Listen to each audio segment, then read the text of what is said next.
হিসেবে নয়, as a মানুষ হিসেবে এই বিষয়গুলো আসলে নেওয়া যাচ্ছে না। আমরা সোশ্যাল মিডিয়া খুললে দেখতে পাচ্ছি যে প্রতিনিয়ত একটা চাইতে আরেকটা, মানে কোনটা রেখে কোনটা বলবো এই বিষয়টা আসলে খুঁজে পাওয়া যাচ্ছে না। মানে এত এত নৃশংসতা নির্মমতা চলছে প্রতিনিয়ত।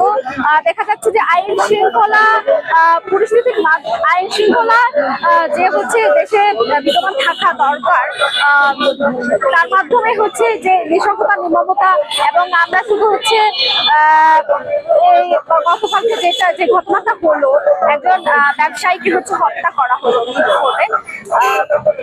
এটা কিন্তু হচ্ছে একজন ব্যবসায়ীকে দেখতে পাচ্ছি। আমরা অপরদিকে দেখেছি হচ্ছে আমাদের নারীদের উপরও হচ্ছে নানাভাবে যৌন হয়রানি, হেনস্থা, যতভাবে হচ্ছে নির্মমতা দেখানো যায় ওইগুলো কিন্তু হচ্ছে, প্রতিনিয়তই হচ্ছে। তো একটা দেশের নাগরিক হিসেবে এবং আমাদের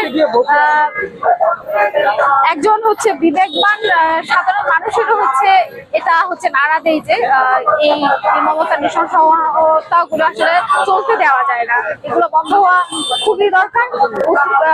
সরকারকে উচিত যে হচ্ছে অতিশয় এগুলো বন্ধ করে দেওয়া এবং আইন শৃঙ্খলা পরিস্থিতি নিয়ন্ত্রণে নিয়ে আসা।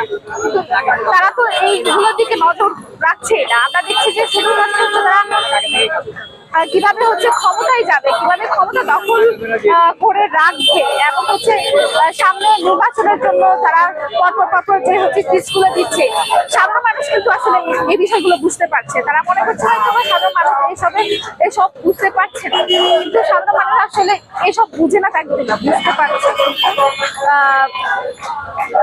সকলে হচ্ছে এটাই যে আপনি যেহেতু ক্ষমতায় গেছেন, আপনার উচিত যে সাধারণ মানুষের হচ্ছে নিরাপত্তা দেওয়া। এই যে মব কিলিং যে হচ্ছে সবসময় মব চক্র তৈরি করে যে সাধারণ মানুষকে হচ্ছে অনিরাপত্তায় রাখানো হচ্ছে, এগুলো হচ্ছে অতিশয় বন্ধ করা খুবই দরকার।